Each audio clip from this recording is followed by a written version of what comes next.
Hi guys, welcome back to my channel, and for today's video, gagawa naman natin ng tips and tricks ang Tecno Spark Go 1S. So just keep on watching.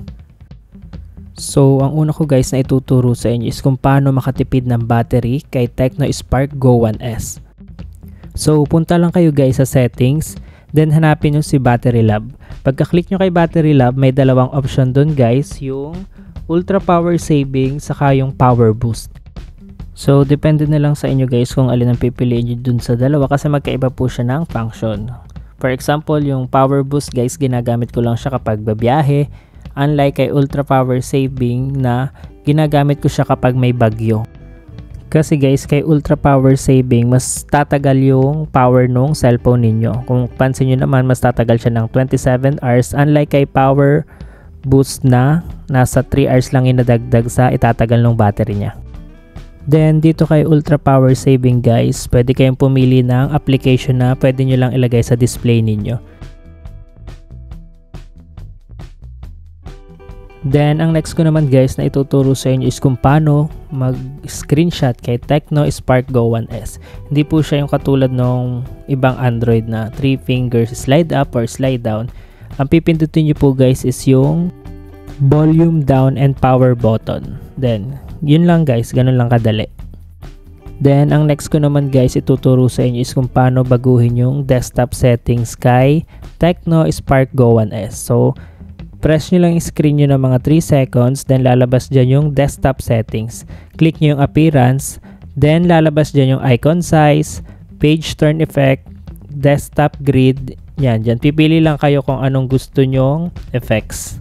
Papakita ko sa inyo guys kung ano pinagkaiba-iba ng mga effects. Yan. For example, yung cube, ito ang kakalabasan niya. Yan. Papalitan naman natin ng windmill. Pakita ko sa inyo guys.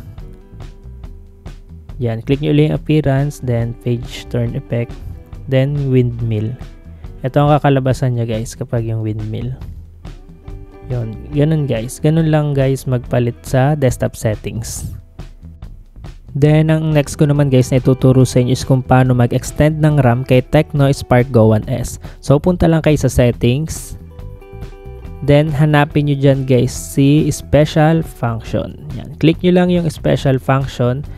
Then, hanapin nyo si memfusion. Click nyo si memfusion.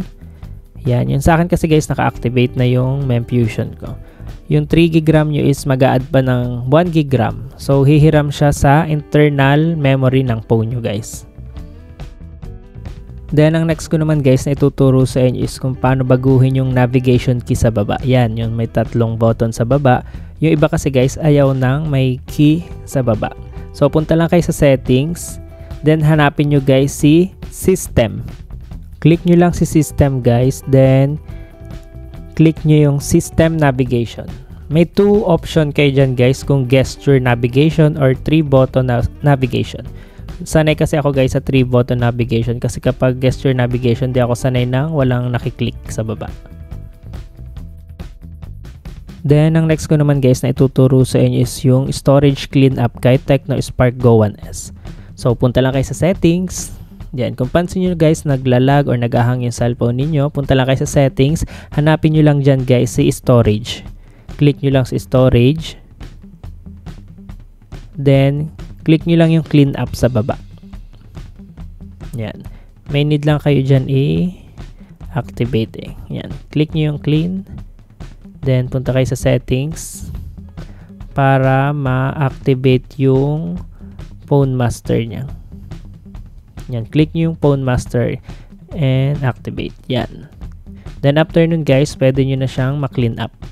Then click nyo lang guys yung clean. Then yun na, mababawasan na siya ng paghahang or paglalag. So yun lang guys, thank you for watching. Don't forget to click like, share, and subscribe.